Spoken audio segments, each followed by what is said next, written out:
먼저 선일교회 선교 헌신 예배에 부족한 종을 불러주신 것, 우리 담임 목사님과 모든 또 장로님과 성도님들께 감사를 드립니다.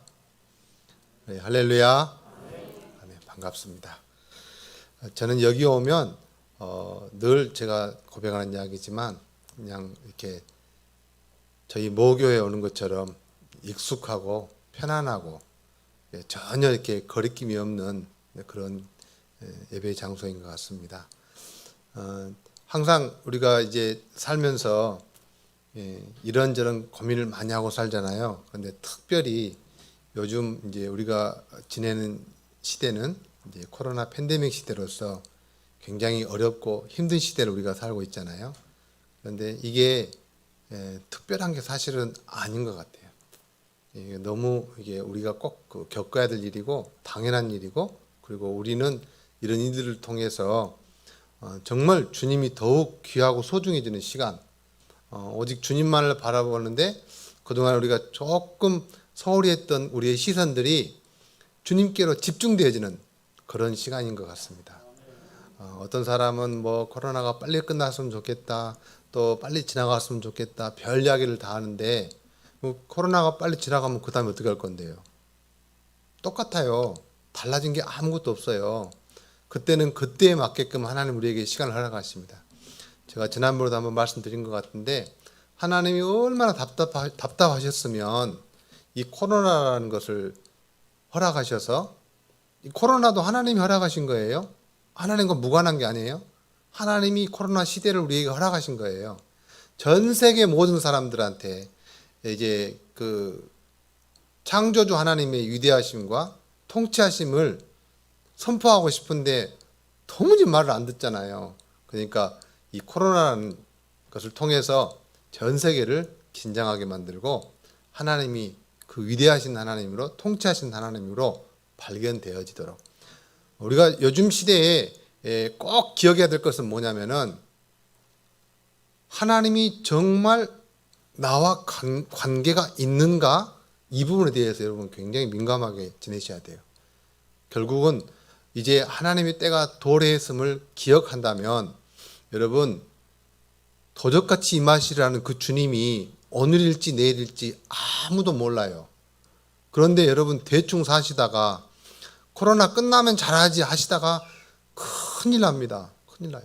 정말 하루하루가 주님의 날이고, 주님이 임박하신 날이고, 주님이 우리에게 정말 깨어있는 믿음을 요구하시는 하나님의 때인 것을 우리가 깊이 깨달았으면 좋겠습니다.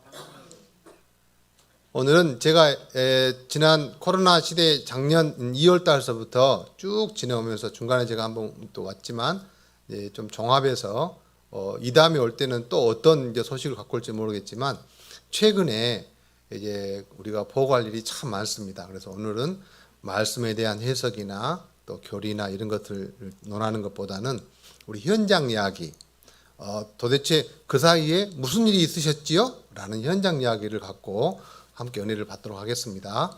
우리 PPT 한번 올려주시겠어요?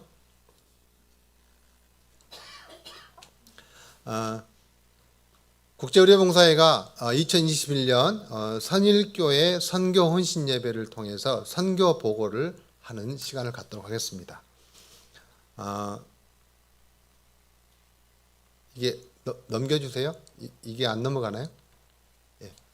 오늘 우리가 방금 봉독해 주신 우리가 선을 행하되 낙심하지 말지니 포기하지 아니하면 때가 이름에 거두리라. 너무 당연한 말씀이지만 오늘 이 선교 보고를 쭉 하고 나서 이 말씀을 다시 한번 이제 묵상할 텐데요. 쭉 보면서 우리가 한번 은혜를 나누도록 하겠습니다. 마스크 보내기 운동을 우리가 했는데 사실은 작년 2월 달 전에 우리 담임 목사님께서, 이판서 목사님께서 마스크를 한 4,000장 정도를 주셨어요. 그것은 이제 필리핀에 지진이 나가지고 화산 폭발이 나서 그 마을 일대가 완전히 초토화돼 버린 거 우리가 다 알고 있잖아요. 그래서 거기에 긴급 지원을 요청이 와서 마스크를 좀 보내주세요. 그래서 이제 우리가 마스크를 들고 필리핀을 갔습니다. 가가지고 거기에 있는 이제 사실 뭐 저희들은 화산 폭발 경험해 본 적이 없기 때문에 뭐 그냥 이렇게 화산이 뻥 터지고 한라산처럼 이쁘게 있겠지 하고 이제 갔는데 우리가 생각한 것보다 너무 차이가 나는 환경이었습니다. 뭐 그 야자니 파인애플이니 뭐 집이고 어디고 간에 모든 동네가 10cm 이상의 화산재가 분진이 다 깔아앉아 가지고 산이고 들이고 완전히 회색이에요.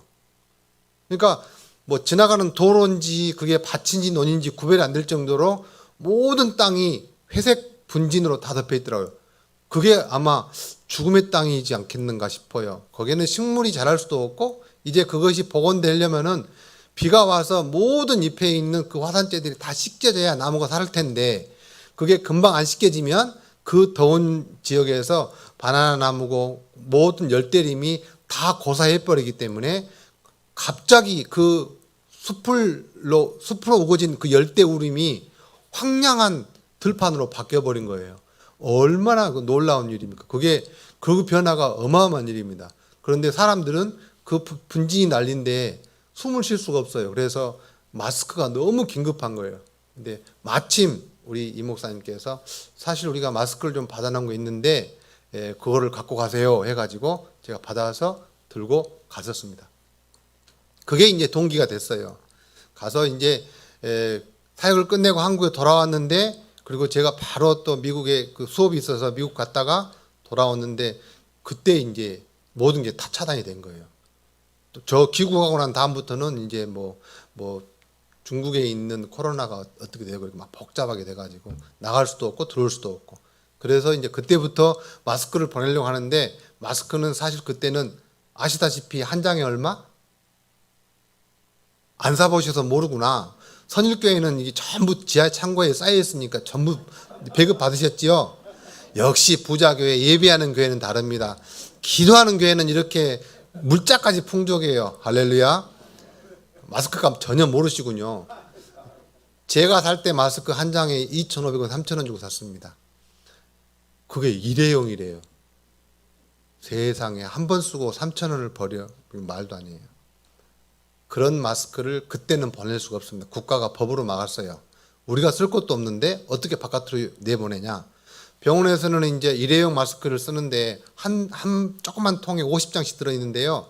굉장히 쌌어요. 그게 뭐 한 4, 5천 원이면 우리가 납품을 받았었는데 그거 한 통에 5만 원 줘도 못 샀어요.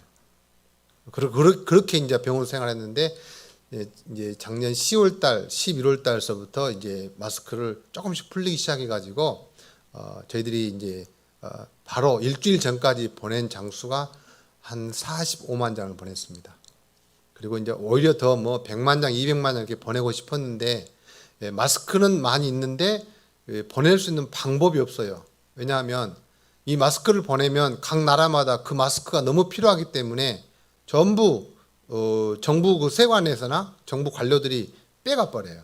그러니까 정작 받아야 될 사람들은 마스크 구경도 못 해보는 겁니다. 그리고 그렇지 않으면 중과세를 물리든지. 그래서 마스크 이동이 쉽지 않더란 이야기죠. 근데 그러던 가운데 이제 제가 유엔에다가 세계보건기구에 보고를 해서 이걸 이렇게 해서 우리 한세인들한테 정말 힘든데 마스크를 좀 전해줘야 되겠습니다 했더니 우리 지금 너무 바빠서 그까짓 그 마스크 보내는 거 갖고 우리 신경 쓸 겨를이 없습니다. 알아서 하세요. 그래서 좋다 그러면 내가 유엔 그 마크를 쓰겠다 해가지고 저희들이 지금 유엔 마크를 딱 붙여갖고 전 세계에 보내고 있습니다. 유엔 마크가 붙으니까 세관에서 도둑질 해야 하네요. 큰일 나죠. 큰일 납니다. 그래서 현재 지금 13개국 한 45만 장이 지금 나갔고요.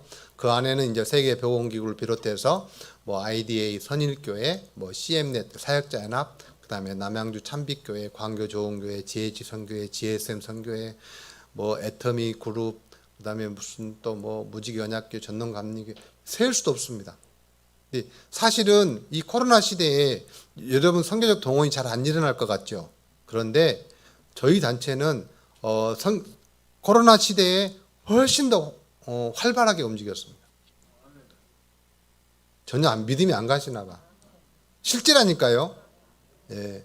굉장히 분주하게 시간들을 보냈습니다. 그래서 뭐 저기에 뭐 기록된 거 뭐 50개 단체 뭐 교회 이것은 말할 것도 없고요. 개인은 더 말할 것도 없고 그냥 계속 늘어나는 거예요. 그래서 저희들은 뭘 쌓아두고 저축하는 게 비축하는 게 목표가 아니기 때문에 뭐가 이렇게 들어오면 그 통로를 통해서 주고 싶은 자와 받고 싶은 자를 바로 연결해서 소통시켜주는 그런 플랫폼 기능으로 지난 2년 동안 이제 최근에 코로나 기간 동안에 활동을 했습니다. 그리고 지금 보여지는 것처럼 prevention is the best treatment. 그러니까 예방이 최고의 최선의 치료라는 거죠. 그러니까 마스크를 쓴다는 것은 요즘 혹시 우리 그 선일교회 이비인후과 선생님 안 계시죠? 여기 혹시 안 계시죠? 우리 그 이비인후과 선생님을 위해서 좀 헌금을 해드려야 돼요. 왜냐하면 마스크를 쓰는 바람에 감기 환자가 없어요. 정말이에요. 그래가지고 많은 소아과 이비인후과가 문 닫았어요. 정말입니다. 그러니까 우리가 마스크를 안 썼을 때 얼마나 많이 퍼뜨리고 다녔다는 거 아시겠죠? 그러니까 마스크가 이렇게 중요해요. 그럼 여러분 마스크 쓰는 게 나쁜 거예요? 좋은 거예요? 좋은 거예요. 코로나 아니더라도 이제 마스크 쓰셔야 돼요. 왜냐하면 내 입에서 선한 말이 나가야 되는데 독한 말이 나가잖아요. 그러니까 마스크 써야 돼 이제는. 이제 생활이야. 이게 부끄러운 것이 아니요. 그리고 또 하나 망한 회사가 여자 화장품 회사가 망했어요. 화장을 안 해. 루즈도 안 발라. 그리고 눈썹만 살짝 그리고 나가요. 하나도 그게 누가 안 되잖아요. 화장한 게 이상해. 왜냐하면 막 이게 그 마스크를 한 5번 써야 되는데 그 안에가 막 이렇게 컴팩트고 뭐가 다 묻어가지고 루즈도 다 묻어가지고 그냥 이게 내 입술인지 남의 입술인지 모를 정도로 그 안에가 가득 묻어 있어요. 그러니까 놔두면 이게 내 거지 누구 거지 모르잖아요. 이 마스크가 굉장히 중요한 겁니다. 이제 코로나 끝나도 계속 쓰세요. 제가 마스크 회사 사장 아닙니다.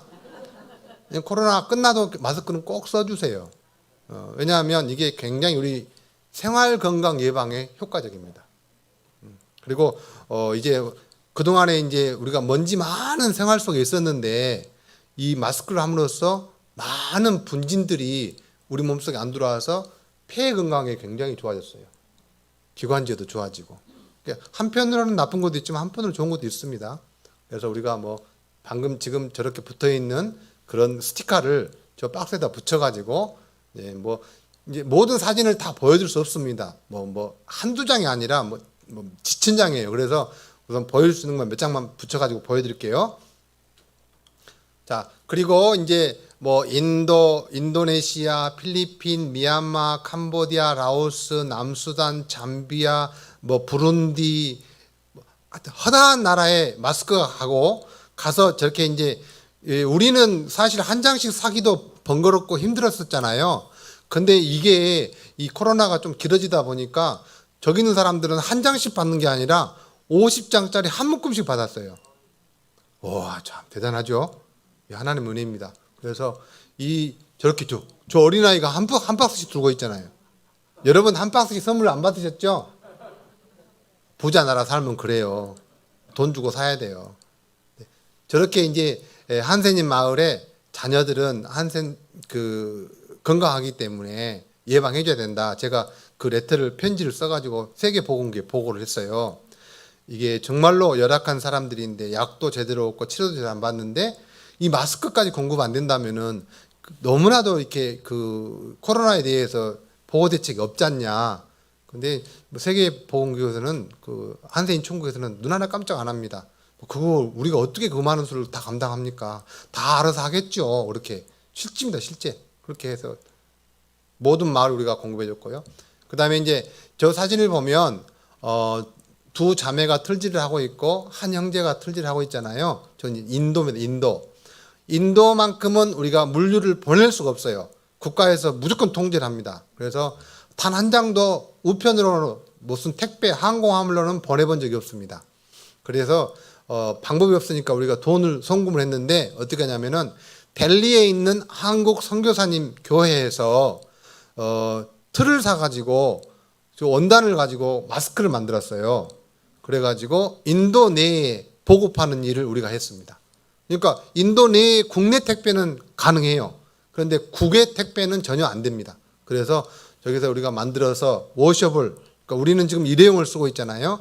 근데 저기는 너무 그 일회용을 공급하다 보면 너무 힘드니까 저렇게 이제 좋은 원단을, 방염 원단을 사서 이제 그 바이러스를 차단할 수 있는 원단을 사서 일일이 저렇게 틀로 만들어 가지고 매일 교대에 가면서 24시간 교회 공동체가 저걸 감당해서 박싱해서 이렇게 뭐 1000장씩 우리가 어디로 보내라 그러면은 그렇게 보냈고, 우리는 그 교회에 저기 원단값, 그다음에 우리 봉사자들 최저 우리가 그 사례비 이렇게 해가지고 돈을 보내면 저렇게 이제 많은 마을에다가 인도 내만 마을에다 이렇게 보냈습니다. 그래도 정말 어렵지만 인도의 지역에 많이 이렇게 보급하다 보니까 우리 한세인들이 생각보다는 그렇게 많이 보호를 받으셨던 것 같아요. 최근에 인도 그 뭐죠? 힌두인들의 축제가 이제 겐지스 강에 가서 우리가 이제 침례 그 받는 것처럼 물에 풍덩 빠져가지고 하는 게 이제 그들의 하나의 문화적 행사거든요. 그걸 하면서 약 한 2억 명에 해당되는 사람들이 그 성지 순례를 하고 그 물에 빠져가지고, 물에 빠져서 마스크 하겠어요? 안 하겠잖아요. 그래서 일약 그냥 한 2달 전에 인도 전역이 확산이 돼가지고 모든 의료 시스템이 붕괴되고 사람이 하루에도 뭐 몇만 명이 숨지는 사태가 빚어졌고 지금도 해결이 안 되고 있습니다.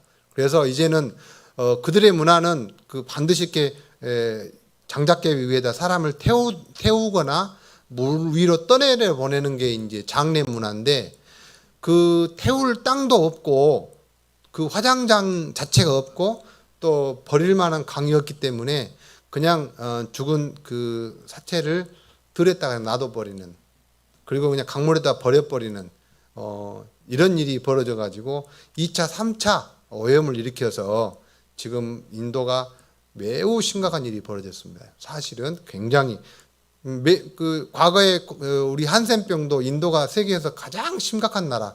그래서 세계에서 한센 총국이 인도에가 유엔에서 산하기관이 인도에 있습니다. 그만큼 지금이야 뭐 좀 많이 잡혔지만 인도가 의료적으로 심각한 나라다.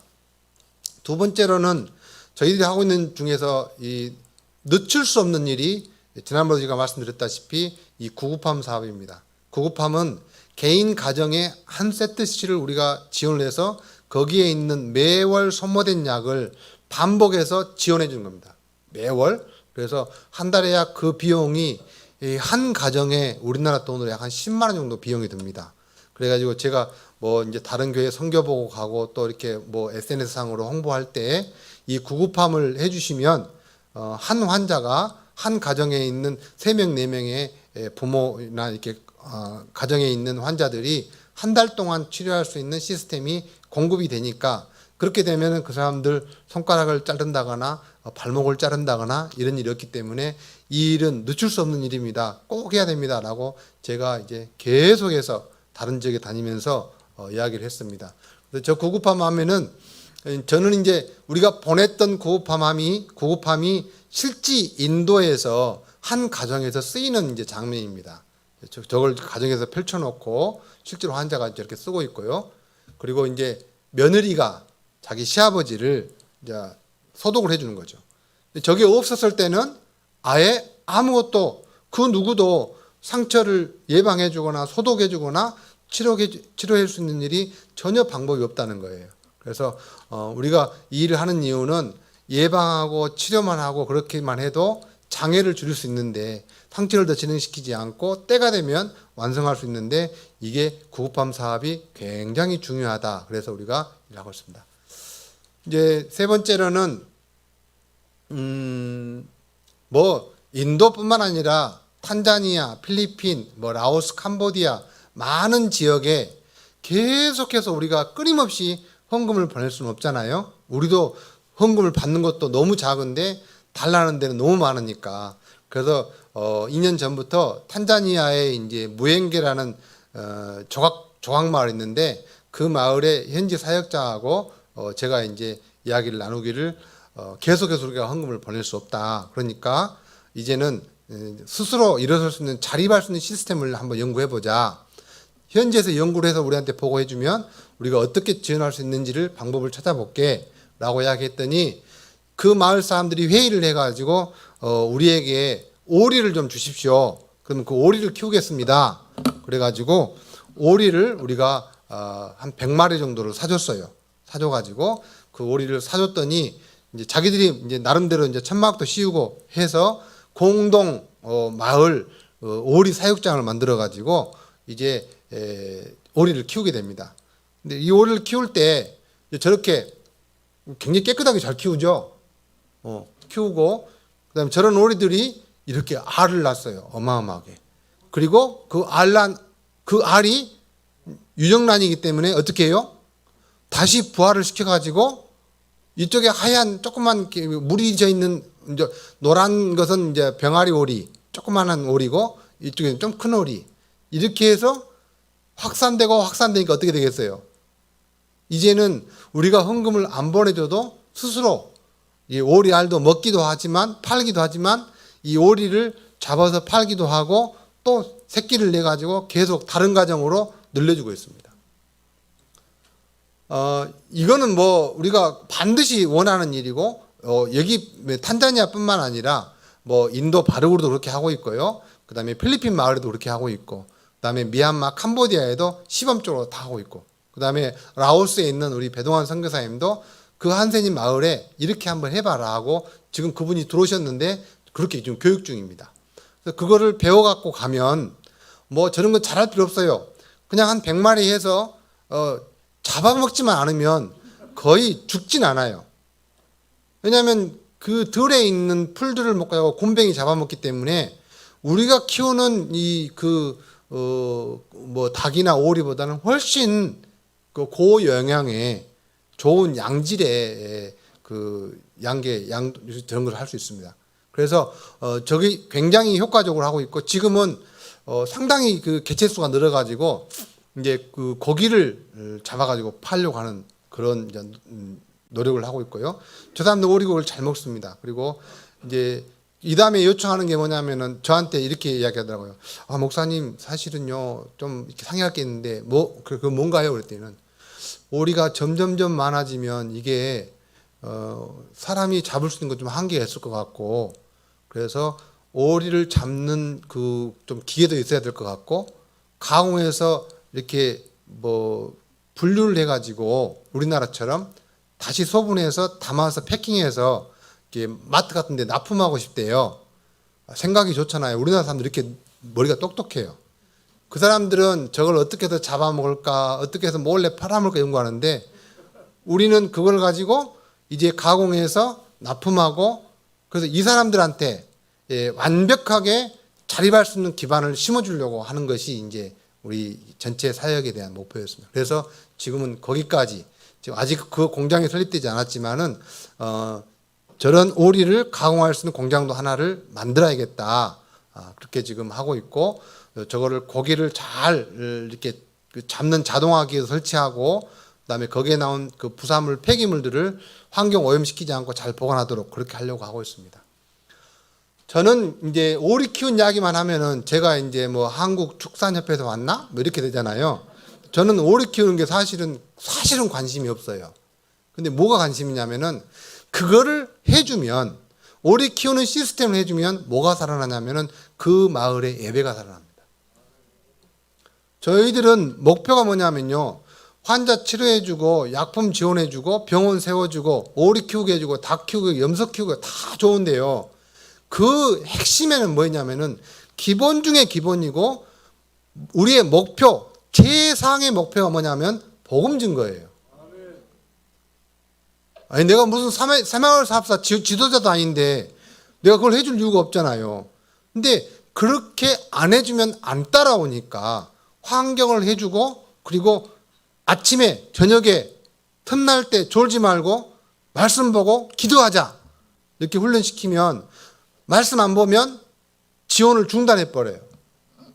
그리고 저녁에 예배 안 드리면 끊어 버려요. 그러니까 어떻게 해요? 억지로라도 나와야 돼요. 근데 억지로 나오면 뭐가 생겨요? 믿음이 생겨요. 믿음이 생겨가지고 그때는 어떻게 해요? 더 일찍 일어나고 그 계사 다 청소하고 또 이렇게 오리 같은 것들 다 이게 걷어다가 어떻게 하고 부화장 어떻게 하고 솔선수범해서 월급 한 푼 안 받아도 솔선수범하는데 왜 그런 마음이 생기냐면 그들의 마음속에 복음이 딱 들어가면 그들의 인생이 완전히 180도 바뀌어버려요. 게으른 영혼에서 부지런한 영혼으로 바뀌어버리고 이기적인 영혼에서 다른 사람을 배려하는 영혼으로 바뀌어버려요. 그러니까 저는 제일 큰 무기가 뭐냐면 그냥 그들에게 무슨 닭장 지어주고 무슨 뭐 던사해주고 이게 아니고요. 그걸 가지려면은 말씀 앞에 서라. 성경 읽어라. 예배 드려라. 안 하면 안 해주겠다. 실줄 안 해줘요. 실줄 안 해줍니다.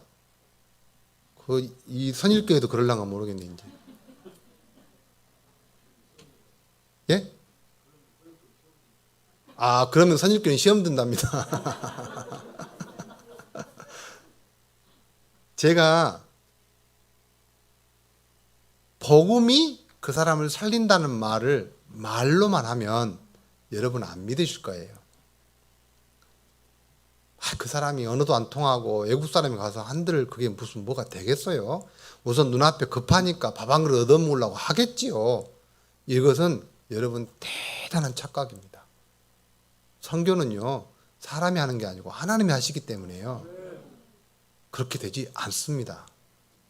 우리가 그들에게 오리 한 마리를 주기 위해서 마태복음 1장서부터 끝처리까지 매일 몇 절씩 쓰게 합니다. 성경 필사하는 장면이에요. 여러분 성경 필사하세요? 여러분 성경 읽으세요?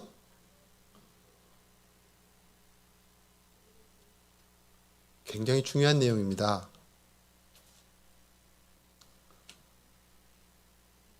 우리 바르굴에 있는 한세인들이 상처로 인해서 손가락이 저분을 잘 펜을 잡고 있는 분을 보세요. 볼펜을 잡을 수 있는 선이 아니에요. 어떠세요, 여러분? 여러분 손은 볼펜을 잡을 수 있어요, 없어요? 마음대로 잡을 수 있어요. 그런데 여러분 노트, 성경 필사 노트가 있어요, 없어요? 없어요. 아마 오리 닭을 안 주니까 그럴 거예요.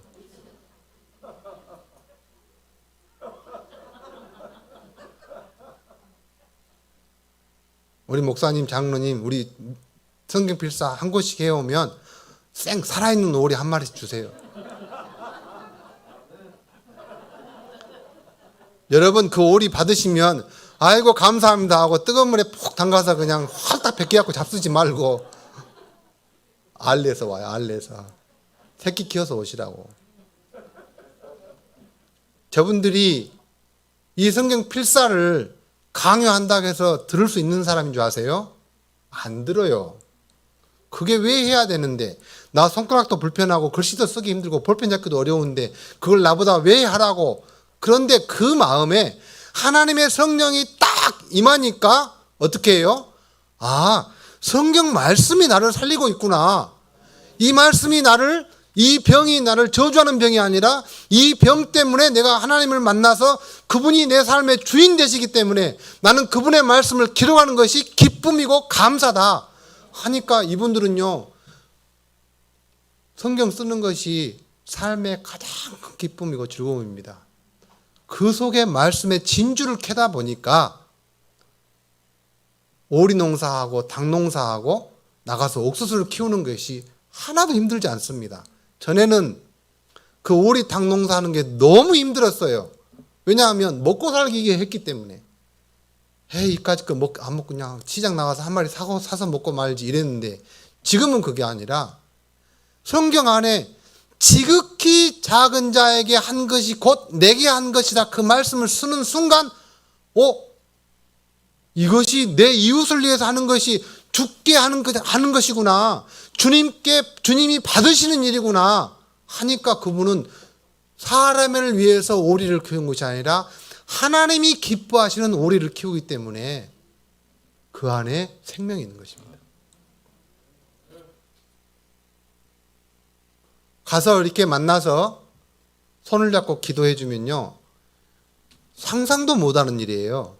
어떻게 이방 사람이 와서 손을 잡고 기도해 주고, 냄새난 그들이 사는 곳은요, 우리가 상상하는 것 훨씬 초과해서 어렵고 힘든 곳이에요.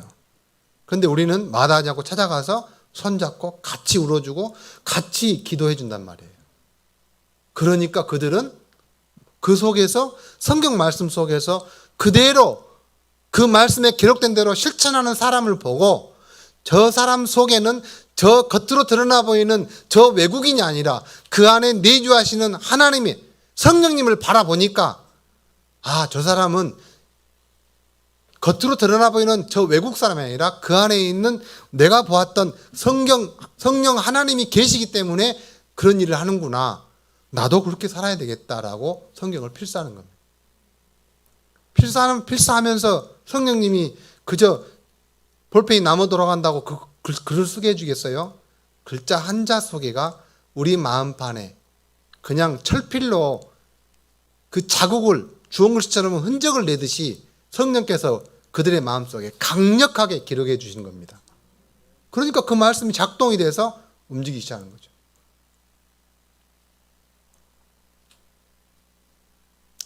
우리가 또 한 가지는 이 코로나 팬데믹이 되다 보니까 이제 우리가 잘 알다시피 도시 차단, 락다운이라는 것을 우리가 했잖아요. 그것은 이제 우리가 생각하는 우리나라처럼 뭐 5인 이상 모이지 말 것, 9시에 문 닫습니다. 뭐 다중시설 가지 마세요. 뭐 스포츠 시설. 가만히 보면은 전부 우리를 위하는 거잖아요. 그죠?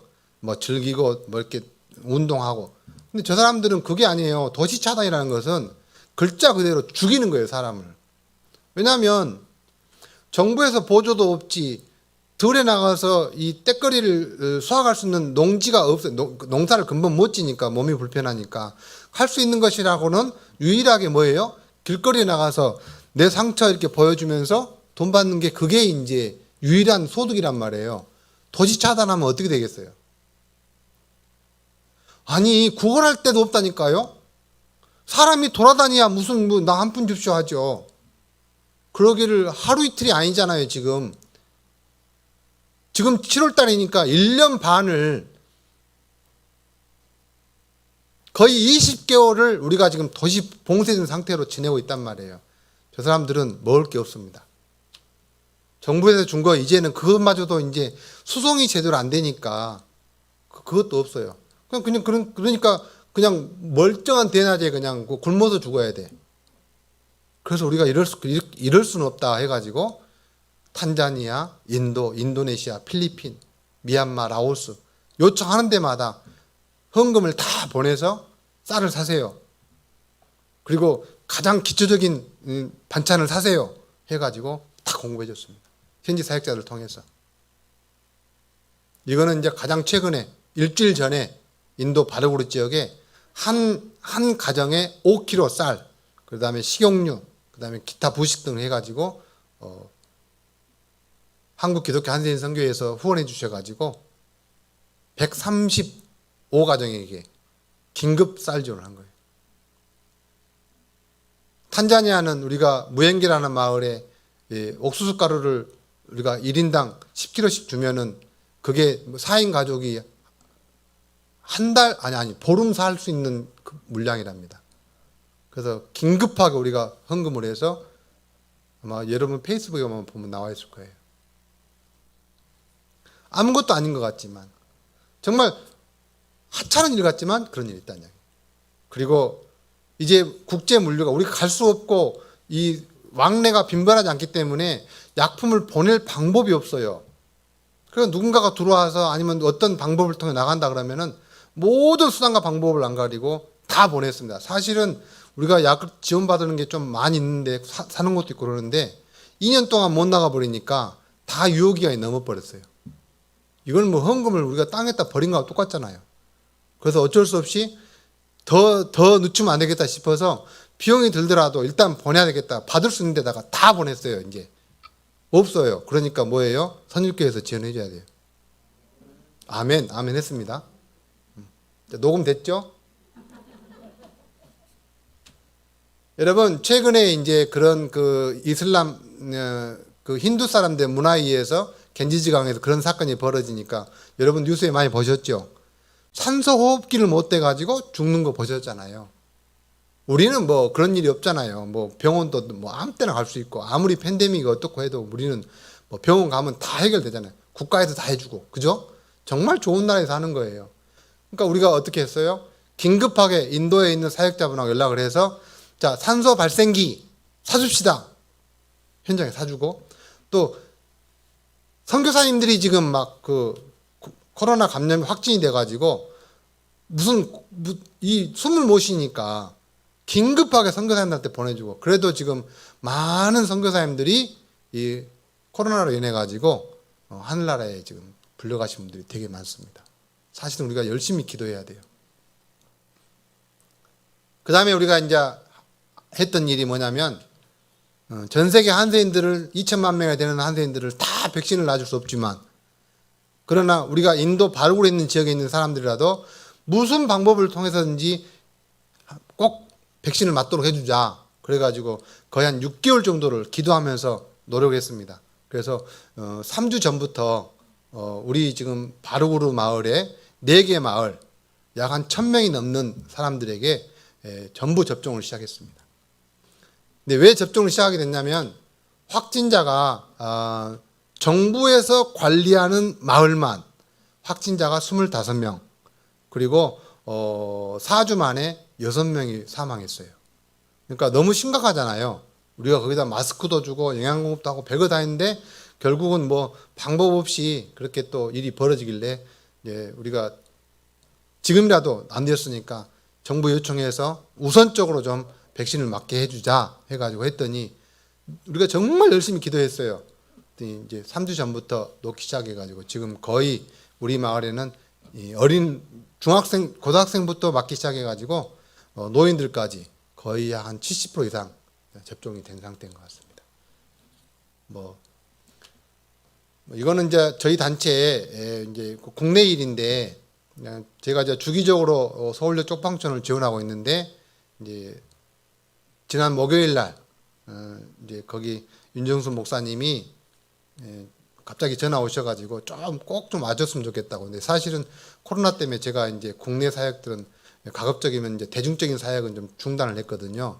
왜냐하면 정부가 또 그걸 원하고 있는데 우리가 막 나서서 정부 방침에 어긋나면 결국은 내가 욕 얻는 게 아니라 하나님이 이 욕을 먹는 일이 되기 때문에 좀 줄였는데, 저기 엘림교회 가서 서울역 앞에 있는 쪽방촌입니다. 거기서 이제 한 1,200명이 살고 있는데 한 10명 정도에게 이제 화, 목 두 날을 이제 저녁을 주는 것을 이제 그 윤정수 목사님이 지금 한 4년째 하고 계십니다. 그래서 이제 직간접적으로 제가 계속 도와드리고 있는데, 거기에는 이제 많은 권사님들이 거의 뭐 78세, 82세 이런 권사님들이 와서 밥에서 이렇게 섬기고 그렇게 하시더라고요. 그래서 제가 가서 저렇게 권사님들이, 뭐 젊은 사람들은 금방 오지도 않아요. 뭐 다 나이 드신 거. 우리 선일교회야 뭐 평생 여기 뭐 그 노인대학 하면서 이 지역 섬기는 것은 최고잖아요. 저는 그렇게 알고 있어요.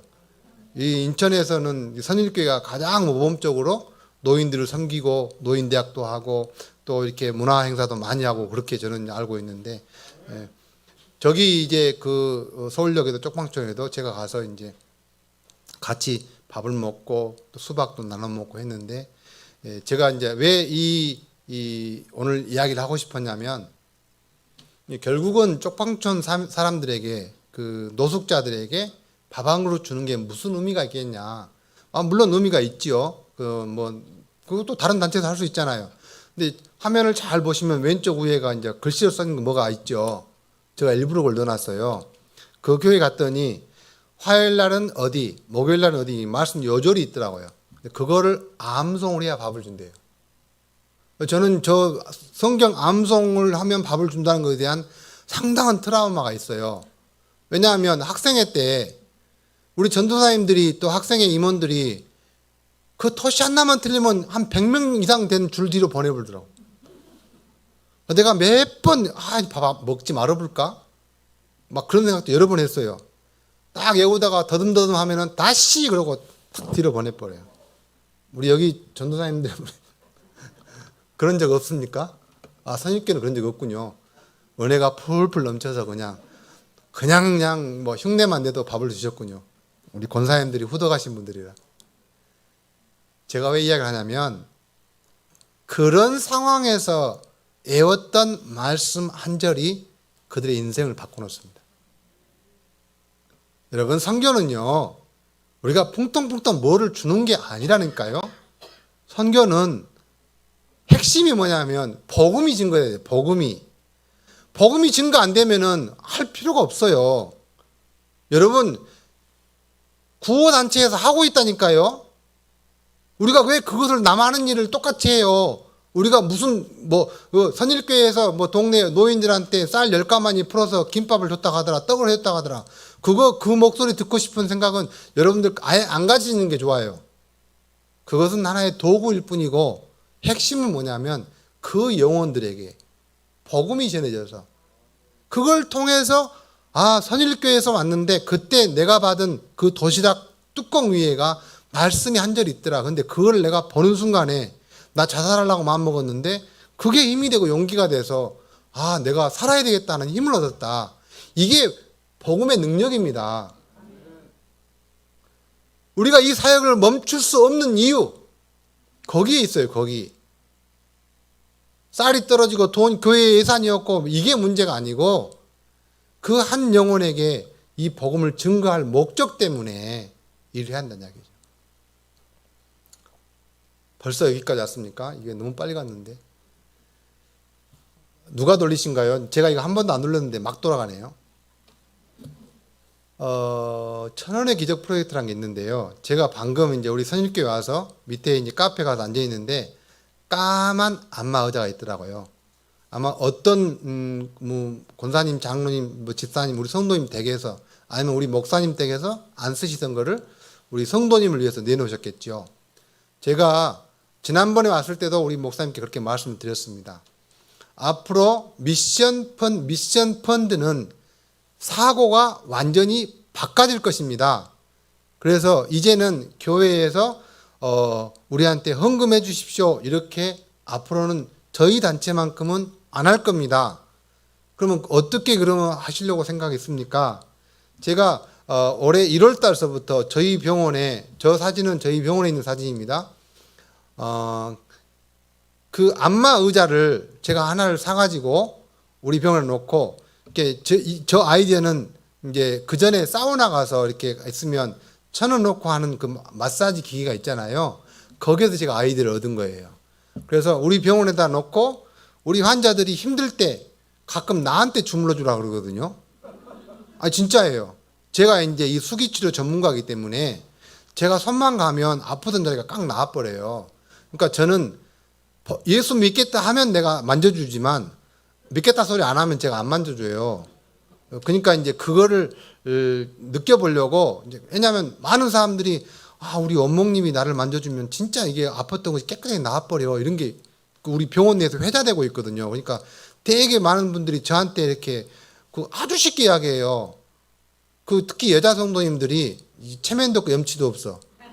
그냥 발을 쑥 내놓고 좀 주물러줘요 그런다고요. 내가 자기 남편인가? 난 내 아내도 잘 안 해주는데. 근데 그게 예의 바르게 하면 제가 보는 게 있잖아요. 환자를 보는 게 있기 때문에 이분은 어떻게 해줘야겠다. 그러면 제가 반드시 본인이 원하지 않아도 제가 해줘요. 그러면 실제로 그런 것들이 해결됩니다. 제가 재주가 있어서가 아니라 저는 기도하면서 저 사람이 지금 저걸로 되게 힘들어하겠다 그러면 제가 배운 경험과 기술로 도와주면요. 실제로 그분이 굉장히 효과를 배운 것 되게 많아요. 근데 그거를 내가 안 할 수 있는 방법은 없을까? 이제 게을러서가 아니라 10명, 20명한테 내가 해주고 올 수가 없잖아요. 내가 시간이 제한되어 있고 환경이 제한되어 있는데 그래서 어떻게 하면 내가 이걸 좀 벗어날 수 있을까 싶어가지고 저기 이제 그 마사지 기계를 제가 이제 연구를 하기 시작했어요. 근데 이제 결제 시스템이 있잖아요. 1000원 주면 저게 10분씩 돌아가도록 만들어 있더라고요. 그래서 이거를 어떻게 활용하지 했는데 퍼뜩 제가 그 전에 봤던 영화 중에 하나가 워룸이라는 게 있어요. 워룸. 그 영화가 뭐냐면은 그 복음 전도를 위한 전쟁터에서 전략가들이 전략 회의를 하는 것처럼 우리 그리스도인들은 이 세상을 살아나갈 때 전략적으로 살아야 한다 하는 내용이에요. 기도룸, 기도방. 그래서 내가 저런 것을 기획을 해서 그러면 각 교회에다가 병원에다가 한번 설치해 줘야 되겠다. 그래서 시범적으로 우리 병원부터 한번 해보자. 그런데 이제 그 목적이 뭐냐면 전 세계 한세인들에게 매월 10만 원 해당되는 구급함을 전해줘야 되겠는데 이걸 헌금할, 모금할 방법이 없어요. 못 알아먹어요. 그리고 10만 원씩 하라 그러면 되게 겁내요. 힘내요. 힘들어해요. 왜냐하면 말이 그렇지 매월 10만 원씩 하는 게 쉽지 않아요.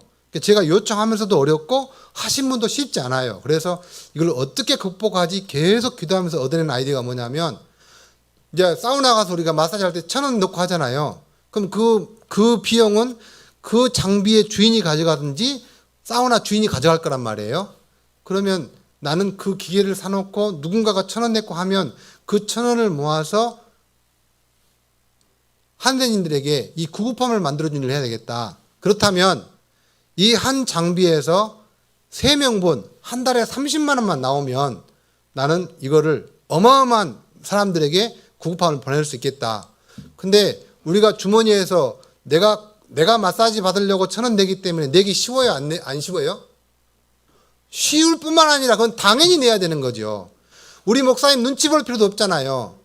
그죠? 왜? 나를 위한 거니까. 아니 그 1,000원 넣어놓고 목사님 하세요가 아니잖아요. 그죠? 누구를 위해서 1,000원 넣고 내가 앉아서 시원하다 그러잖아요. 그러니까 이거는 전혀 부담이 없겠다. 이 1,000원을 내는 사람이 하나도 불편하지 않겠다 싶어서 우리 병원에 설치를 해봤어요. 그랬더니 얼마 나왔겠어요? 응? 뭐 40만 원? 많이 이게 우리 기도할 때 그렇게 이렇게 하나님이 잘 못 알아먹는 말로 하면 하나님이 응답을 안 해주세요.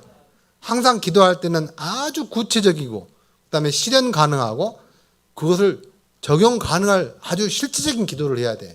막연하게 기도하면 안 돼. 하나님은 절대, 왜냐하면 전 세계 인구들이 기도하기 때문에 하나님이 잠깐만 주의를 안 기울이면 내 기도를 못 들어. 그러니까 여러분들 기도할 때 어떻게 해야 돼? 주님이 내 기도를 듣게 해야 돼요. 그래요, 안 그래요? 맞죠? 여러분 대충 기도하시면 주님이 안 들어요. 바쁘다 그래요, 주님이. 나 바쁘다. 너 기도 안 들으란다 그래요. 진짜로 알아들으시겠다. 우리 병원에 설치했더니 그 환자분들이 한 번 하고 두 번 하고 이렇게 했던 것이 34만 원이 나와요. 이건 괜찮은 거 아니에요? 제가 환자분한테 1,000원씩 내가 구걸했으면 그 사람들이 주겠어요? 내가 너한테 왜 1,000원을 줘야 되는데? 그렇지 않겠어요. 그래서 이건 된다. 그래서 그 기계를 설치해놓고 지금도 우리 병원에 있습니다. 저 밑에 보면 우리 그 직원이 1,000원짜리를 세고 있잖아요. 그죠? 저 안에 하얀 박스가 1,000원 넣고 하는 자동화 기계예요. 그 돈을 꺼내가지고 지금 세고 있는 거예요. 미래의 선교는 여러분들 생활입니다. 생활. 늘 제가 강조하지만 선교는요, 미셔널 라이프, 선교적 삶이에요. 날마다 읽어진 성경이 우리의 삶에 그대로 구현될 때 복음적인 삶이 이루어지고 우리가 복음 전도에 실천하는 거예요. 선교는 특별한 게 아니에요. 선교는 특별한 게 아닙니다. 매일 생활 속에서 증거되어지는 것이 선교입니다. 그래서 성경 전체가 구약서부터 신약, 요한계시록까지 전체가 한 스토리, 한 스토리. 장차 오실 예수님, 오신 예수님, 그리고 부활하셨다가 다시 오실 예수님, 이것에 관한 이야기지 성경이 내용을 정확히 보면은요, 아무 이야기도 없어요. 딱 예수님에 관한 얘기 외에는 아무것도 없어요. 그거를 이해시키려고 하니까 전쟁 이야기도 나오고 민족이 치는 이야기도 나오고. 성경을 어렵게 생각하지 마세요. 날마다 읽으시고 조금씩이라도 그 속에서 발견하시면 그렇게 됩니다. 자, 이 미션 펀드가 재밌겠어요? 재미없겠어요? 굉장히 재밌겠죠? 그러니까 우리 교회에 설치해야 돼요? 안 해야 돼요? 돈 하나도 안 들어요. 여러분들은 돈 1원짜리 하나도 안 듭니다. 만약에 우리 담임 목사님께 이 기계 설치하는데 저 기계가요 250만 원인데요. 먼저 250만 원 사주세요. 그러면요 검토도 안 하실 거예요. 뒤도 안 쳐다보고 나 빨리 가도록 지금 아이 저 빨리 안 간대? 그러실 거예요. 근데 돈이 안 들어요. 다 기계 설치 장소만 주시고 전기세만 주시는데 제가 왜 이야기를 하냐면 거기에 중학교 1학년이 앉아있는다고 해서 권사님들이 장로님들이 목사님들이 눈치하면 안 됩니다. 거기는 워룸 선교의 전략과 미셔널 라이프를 실천하는 전략적인 공간이에요. 거기에서 내가 힘드니까 피곤하니까 누워있는 게 아니라 그 앞에 모니터가 나오는데 제가 모니터를 달았어요. 그 모니터에가 선교적 활동이 다 나와요. 인터넷으로 중계가 되니까. 저 머리 많이 썼어요. 거기서 거기서 뭐 이상한 거 보라는 게 아니라 거기에 앉아서 그 모니터를 보면서 몸은 둘둘둘둘 하지만 뭐예요? 그 모니터를 통해서 와, 저런 일을 하고 있구나. 그래서 저기 좋아진다네. 그래서 닭을 키워서 저기 성경 필사를 한다네. 나도 필사를 해야 되겠다. 나 기도 제목 딱 올라오면 내가 이런 기도를 해야 되겠다.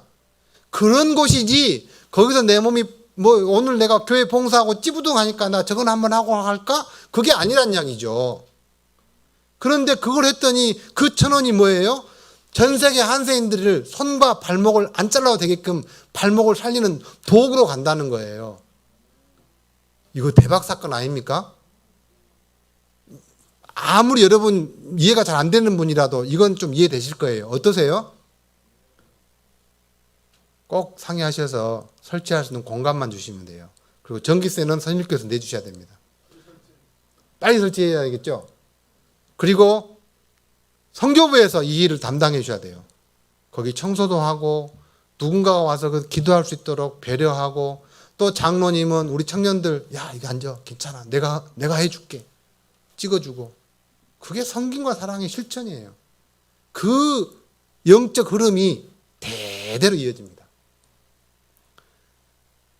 선일교회 선교를 제일로 하는 선일교회의 영적 기류가 에브리데이 매일매일 하나님을 생각하고 하나님 나라를 꿈꾸면서 복음을 실천한다면 이보다 더 좋은 일 어디 있겠어요. 눈치하지 마십시오. 그것은 권할 일이지 배제할 일이 아니라는 뜻이에요. 누군가가 살아내기 때문에. 성경 필사하는 사람이 내가 기도하는 내가 후원하는 그 사람이기 때문에 여러분 개인적으로 작정해서 한 달에 10,000원씩 좀 해주세요. 그러면 여러분 결신서 쓸 사람이 많지 않아요. 굉장히 어려운 일입니다. 그게. 그러나 우리 교회에다 놔두고 그게 있으면 그거는 가서 내가 10분 동안 기도하겠습니다. 새벽기도 끝나고 그냥 바로 집에 안 가고 거기서 내가 앉아서 기도하겠습니다. 선교를 위해서 복음을 위해서 누군가 손과 발을 잘라짐을 당한다는데 내가 앉아서 이거 잠깐 10분 동안 기도하면 그 사람의 손가락이 살아날 수 있고 그 사람의 발가락이 살아날 수 있다면 내가 그 일을 하겠습니다. 왜 못하는데요? 할 수 있습니다.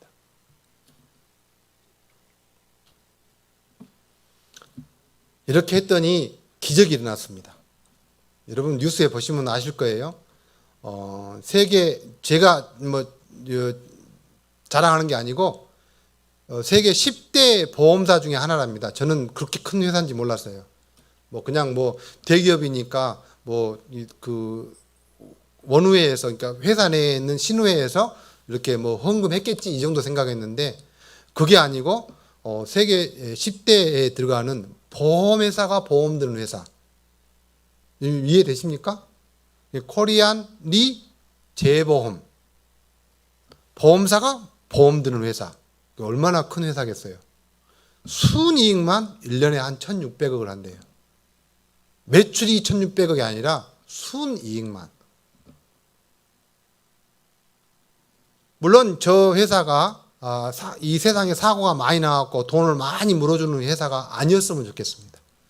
거기에서 3%를 모든 순이익의 3%를 무조건 하나님 나라에 쓰겠다고 저기 오너 책임자가 최고 대표회사가 결정하고 거기에 있는 담당 부서를 두고 몽골에 있는 병원에 지원하고 또 저희들 같은 단체에 지원하고 1년 동안에 구급함을 25명을 1년 동안 지원하겠습니다 하고 선불로 3천만 원을 보내주시더라고요. 근데 그 3천만 원을 그냥 주는 게 아니라 8개월 동안을 심사를 하시더라고요. 엄청나게 심사당했습니다, 제가. 뭐 이거 가져와라 저거 가져와라. 근데 이분이 이 회사가 우리한테 이런 헌금을 결정하기까지 동기가 있습니다. 제가 분당으로 교회 다녔잖아요. 분당으로 교회 이제 거기에 있는 저기 사진에 나와 있는 왼쪽에 제 왼쪽에 있는 그 3천만 원 표 들고 옆에 계신 분이 그 당사자예요. 송영음 상무님이라고 저 회사의 선교를 담당하는 총책임자입니다. 분당으로 교회 순장님이십니다. 저는 그 분당으로 교회 다닐 때 같이 순장 사역을 했지만 얼굴 본 적은 없습니다. 우리 단체에서 인도를 여러 번 가고 우리 목사님도 여러 번 우리 같이 단체 사역 가셨지만 같이 가신 분 중에 한 분이 서울여대 교수님인데 그분이 우리 이제 같은 순장이세요. 근데 그분이 순장 모임에 같은 교구니까 이런저런 이야기 하다가 우리 몽골에 아가페 병원 지원하고 있다니까 아니 거기만 해주시지 말고 우리 국제의료병원 좀 지원해 주세요. 이게 이제 동기가 된 거예요. 그로부터 기도하고 8개월 만에 결과가 나온 거예요. 여러분 다락방 순모임에서 다락방 모임에서 여러분 조용히 지나가지 말고 여러분 만약에 우리 교회에 워룸이 설치된다면 여러분 막 선포하셔야 돼요. 전도의 도구로 삼으셔야 돼요. 동네에 있는 어르신들, 동네에 있는 많은 분들을 모시고 와서 여러분들이 돈을 내고 여기 쉬었다 가세요. 음료수 차 한잔 주고. 코로나요? 핑계대지 마세요. 제발 좀. 코로나하고는 우리 복음 전도하고 아무 상관이 없다니까요. 규정대로 하시면 돼요. 마스크 쓰라면 마스크 쓰고 손 씻으라면 손 씻고 거리 유지하면 거리 유지하고 가지 말라면 가지 말고. 그런데 우리가 코로나하고 무슨 상관이 있어요? 아무 상관없어요. 우리는 더 큰 일을 경험하셨잖아요. 지난 몇 개월 전에 더 어마어마한 일을 경험하셨잖아요. 이제는 어떻게 해요? 더 기도하고 하나님 우리와 함께 하실 것이라는 것을 확실한 믿음을 갖고 세상의 기업도 이 일을 위해서 그들이 무슨 뭐 기독교 단체 무슨 큰 교회 아니다니까요. 그냥 평범한 영리를 위하는 세상의 한 기업이 이 일을 위해서 어마어마한 비용을 써주시더라고요. 이거는 하나님이 하시는 일이지 사람이 하는 일. 제가 아무리 설명을 잘한들 저들이 콧방귀도 안 낄 거예요. 네가 뭔데? 근데 자기들이 와서 주겠다 하고 심사를 시작한 거예요. 얼마나 감사한지 모르겠습니다. 제가 이거 뺄라고 했는데 들어갔네. 나왔으니까 자랑합시다. 이게 우리 목사님이 이판선 목사님이 저를 굉장히 독려를 많이 하셨어요. 사실 제가 이제 이런 공부를 하면서 힘든 일이 되게 많잖아요. 그럴 때마다 이제 격려해 주시고 기도해 주시고 이야기 하는 걸음에 하시라고 이렇게 늘 했는데 사실 박사 돼서 무슨 이렇게 대단히 달라진 거 아니에요. 달라진 것이 있다면 뭐냐면요. 하나님을 더 구체적으로 알게 되고 이 사역이 무엇인지를 더 정확하게 알게 되더란 이야기죠. 사실은 저는 이제 우리 이판선 목사님이 이미 박사학위를 받은 아주 오래된 고참이신 줄 아셨어요. 근데 아직도 공부하고 계시다고 하더라고요. 네, 빨리 졸업할 수 있도록 우리 성도님들이 열심히 기도해 주세요.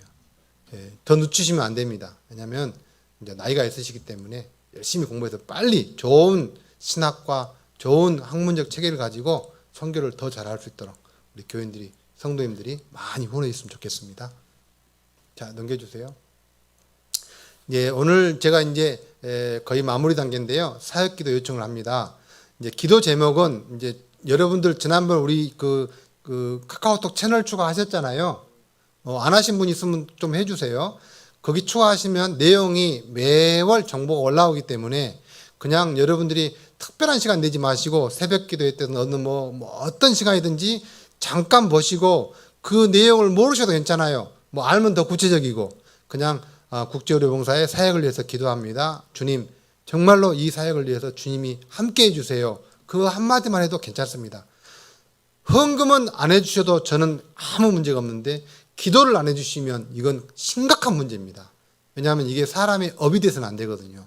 하나님의 일하심이 돼야지 인간의 과업이 되면 안 됩니다. 그러니까 반드시 기도를 해주셔야 됩니다. 거기에 그 뉴스레터가 기도 제목이 나와 있고요. 그 다음에 이분은 이제 라지라는 우리 그 아저씨인데 치료를 전혀 안 받다 보니까 이제 왼쪽 다리도 지금 이제 발가락이 이제 거의 없고 발목 조금 남아 있는데 오른쪽 다리는 지금 이제 발목 위 부분까지 자르지 않으면 저 사람이 생명을 잃게 됩니다. 그래서 지금 보시다시피 손가락도 지금 손등에가 이미 이상이 생겼기 때문에 붙어 있는 것 같으나 지금 수술을 해보고 손가락을 살릴 수 있으면 살려보고 안 그러면은 어쩔 수 없이 이 팔목까지는 잘라야 된다. 이 두 가지를 놓고 지금 저희들한테 SOS가 왔기 때문에 이제 첸나이 남인도 첸나이에 있는 이제 그 국립병원에 가서 하는데 사실은 한세인들을 안 받아줍니다. 근데 저희들이 이제 그 현지 병원 연락을 해가지고 다소 비용도 좀 부담해 줄 테니까 걱정하지 말고 수술을 좀 해달라. 네, 뭐 발을 잃더라도 생명을 잃으면 안 되니까. 그래서 이제 저 일을 하고 있고 이 일을 위해서 꼭 기도해 주시고요.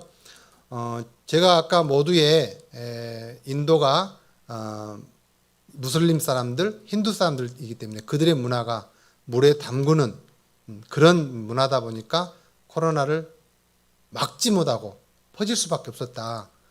근데 제가 이 사역을 하면서 제일 큰 보람이 뭐냐면요. 많은 사람들이 아까 우리 성경 필사했던 사람들 중에서 오늘 나온 사진 중에서 3분이 천국 가신 분입니다. 저렇게 필사할 때까지만 해도 멀쩡했어요.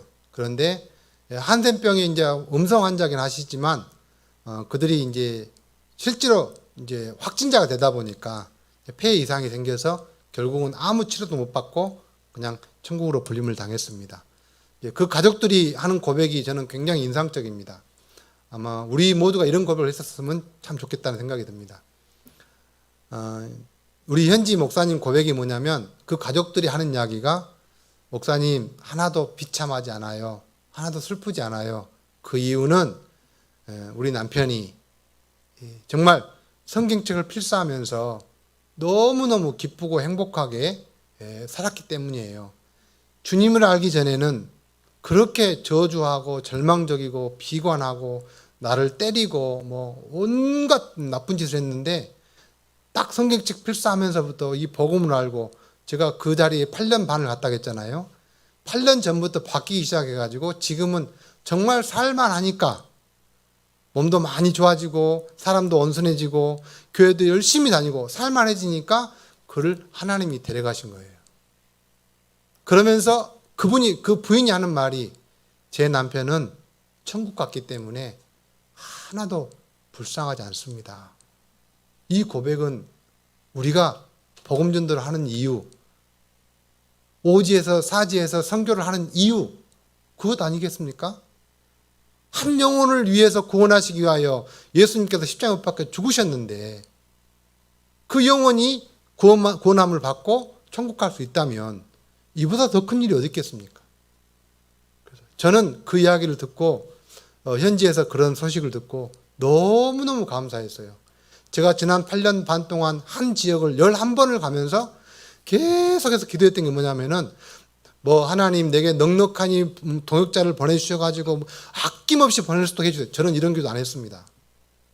내가 만난 그 한 사람, 그들을 만났던 상처 치료했던 한 사람 한 사람, 내가 직접 접촉했던 사람 한 사람 한 사람들이 복음을 알게 돼서 정말 그들이 버려진 인생이 아니라 하나님의 그 병을 통해서 그리스도를 알게 됨으로 말미암아 사망에서 생명으로 옮겨지는 은혜를 누리게 해 주옵소서.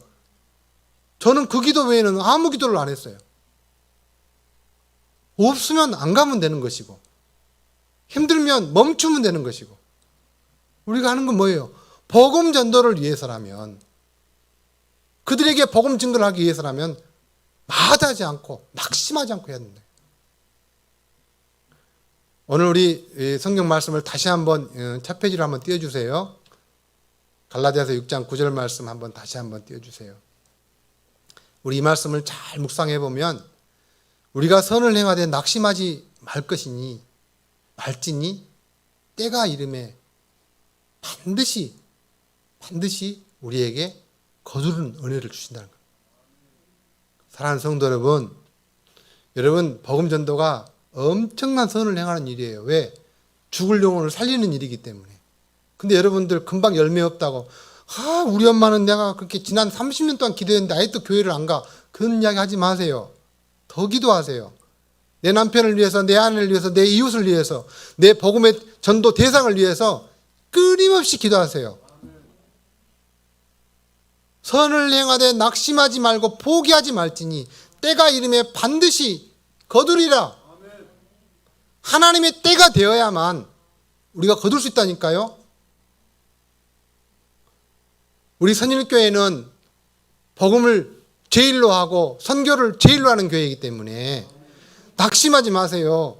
이까지껏 코로나 바이러스, 코로나 팬데믹 우리한테는 적이 아니라니까요. 우리가 대적해야 될 것은 우리 안에 있는 게으름, 나태함, 무지함, 성도를 사랑하지 못함, 이것이 우리가 대적해야 될 적이지 코로나 팬데믹이 우리 적이 아니라니까요. 우리 이웃에 있는 복음을 알지 못하는 자들을 향하여 우리가 울어야 돼요. 울어야 돼요. 교회가 문이 닫혀지면 안 됩니다. 끊임없이 와서 기도하고 그 영혼을 위해서 내가 어찌할까? 무엇을 해야 저 영혼이 복음 앞으로 나아올 수 있을까? 끊임없이 울어야 돼요. 끊임없이. 정말 진액을 쏟도록. 왜냐하면 주님이 나를 위해서 모든 피를 쏟으시고 그리고 십자가 못 박혀 죽으셨기 때문에 우리가 해야 될 것은 낙심하지 마십시오. 낙심하지 마십시오. 포기하지 마십시오. 그리고 모이기를 힘써야 됩니다. 규정대로 국가가 원하는 거 우리 교회가 정말 이 정도면 되겠지가 아니라 더 엄격하게 우리가 모이면서 자리가 부족하면 예배 부스를 한 부 더 늘려서라도 3부, 4부를 드리더라도 규정을 지켜가면서 이 강단을 지키는 것이 이 지역을 살리는 일이요 복음을 삶으로 살아가는 일이라고 저는 확신합니다. 우리 모든 성도님들이 오늘 우리가 나누는 이야기를 가지고 쭉 생각해 보시고요. 또 마음에 감동이 있으면 그것을 놓고 계속 기도하시면서 여러분 선교 나가시라는 이야기가 아니에요. 있는 자리가 선교지예요. 있는 자리가. 그 다음에 우리가 늘 기도하면서 정말 우리 목사님 중심, 교회 중심, 우리 성도님들 연합하고 야 선일교회는 이렇게 어려운데 무엇이 그들을 저렇게 끈끈하게 맺어놨을까? 이런 귀한 은혜와 열매가 있는 우리 선일교회가 되시기를 주님 이름으로 축원합니다.